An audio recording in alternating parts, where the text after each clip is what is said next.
ginagawa ng lalaking yan dito? Good evening po, tita. Ang kapal mo mukha mo magpakita pa dito pagkatapos ang ginawa mo kay Bel! Wala po akong kasalanan. Wala! Ikaw at yung nanay mong malandi, malaki ang kasalanan niyo sa akin at sa pamilya ko! Madam, huwag niyo naman pong pagsalita ng ganyan ng nanay ko. Bakit hindi? May karapatan ako. Dahil yung nanay mo, mang-aagaw. At pareho kayo, masama kayo! Nagmana ka sa nanay mo. Punong-puno kayo ng kasaman, kaya pati si Bel dinamay nyo! Kayo, hayop ka! Kam! Tita! Tama na po, tita! Ayun mo! Ang dapat sa'yo, mabulok sa kulungan. Hindi ka na dapat nakalaya eh, dahil masamang damo ka. Nagmana ka sa nanay mo magnanakaw. Magnanakaw ng asawa! Ano ba yan? Tama na! Ano pag ginagawa mo? Lia! Anong ginagawa Tama na ko? yan!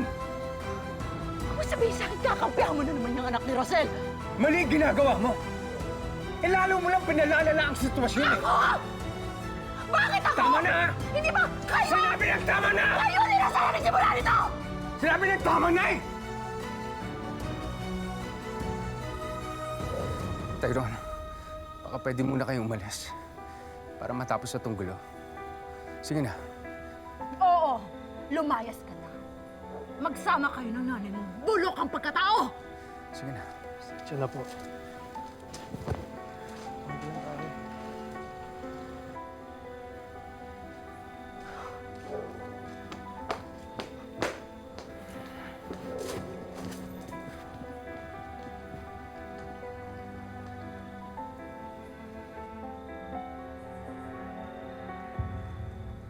Teka, maghahanap ako kay Wit. Bakit ka ganyan?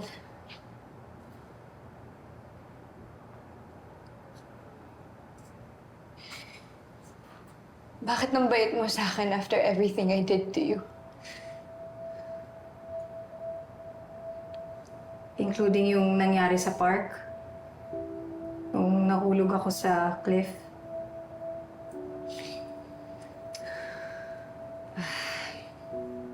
Don't worry. Kung ano man nangyari doon, napatawad na kita.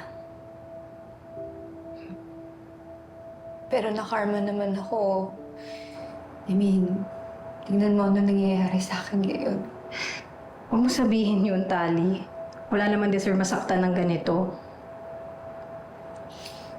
Thank you dahil dumating ka at hindi mo ko iniwan. Well, nung nahulog ako sa cliff, di nyo naman ako iniwan ni Tyrone, di ba? Dinala niyo nga ako sa ospital eh. Kaya, naintindihan kita. Yung pain, yung takot, yung helplessness. Walang dapat ina-abandon.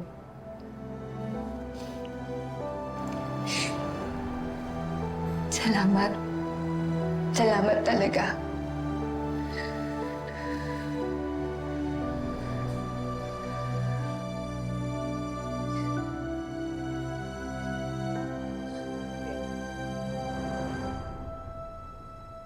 Sobrang durog na durog ang puso ko kanina. Habang inaalipusta ni Ma'am Via si Tyrone. Wala naman ako magawa. Wala ka talagang magagawa. Kasi pare-pareho tayong may kasalanan. Parang hindi ko na nga kaya kanina eh. Gusto ko nang sabihin kay Sir Chris na anak din niya si Tyrone. Na magkakambal sila ni Bel. Huwag kang tanga, ha? Pag ginawa mo yan, pareho tayong makukulong. Alam ko naman yun eh.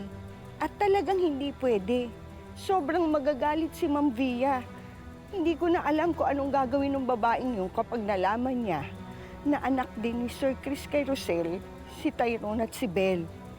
Malu, ano sinabi mo?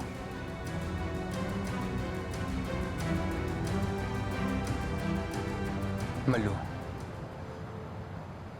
ano yung sinasabi mo tungkol kay Tyrone at tungkol kay Bel? Sir, hindi ba alam niyo rin naman na na magkapatid sila sa ina?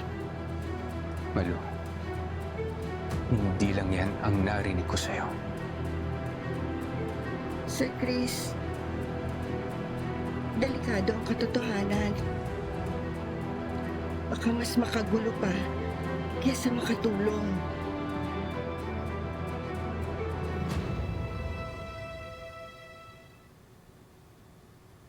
Anak! Oh, mabuti naman nakauwi ka na. Eh, nasaan na kapatid mo? Hindi ko siya kasama. Ako kanina ko pa siya tinatawagan, hindi ko naman siya makontak. Baka naglakwa na naman yun. Hindi na nagbago yung kapatid mo. Umaasa ka pa ba, Nay?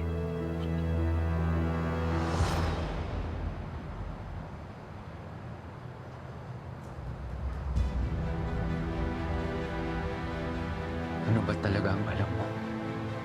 Ano pa ang mga hindi mo sinasabi sa akin? Pakiramdam ko marami ka pang sikretong alam.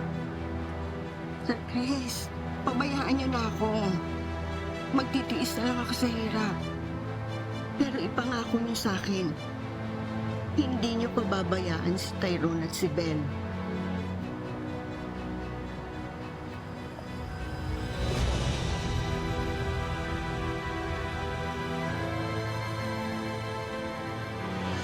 O ikaw, sandali, saan ka naman ang galing? Ginabi ka na rin.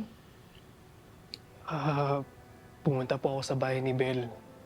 Gusto ko sana magpasalamat sa kanya ng personal, pero yung mami niya ang nakita ko. Anong ginawa sa'yo ni Via? Sinaktan ka ba niya? Okay lang po ang pananakit. Physical lang po yun. Pero yung sinabi niya tungkol sa'yo, tungkol sa pagkatao mo, yun po yung masakit. Kaya nga kasi dapat nagpunta pa doon eh. Alam mo naman yung babaeng yun, walang iya eh. Nay, bakit galit na galit siya sa inyo? Bakit sinabi niya na mga agaw ka? Ano bang ginawa niyo sa kanya? May relasyon ba kayo ni Sir Chris? Sigurado po kayo, hindi niyo nakita si Tali? Pasensya na, Tyrone, pero wala talaga eh. Kailangan natin hanapin si Beth. Well, if she's really missing, sasama ako sa paghanap sa kanya. Sana hindi siya mahanap agad sa abandoned building na yun. Sana nga. Nasa abandoned building si Tali? Sigurado ka bang tama itong pinuntahan natin? Because the last time I checked, this is a school, not some discount park for rent para sa mga lovers na wala namang standards. Ano ba ginagawa niyo dito? Ano bang pakiramdam maging isang ampon? Kasi Bel, parehas tayo. Ampon din ako, Bel. Hindi ka anak ni Miss Rosel?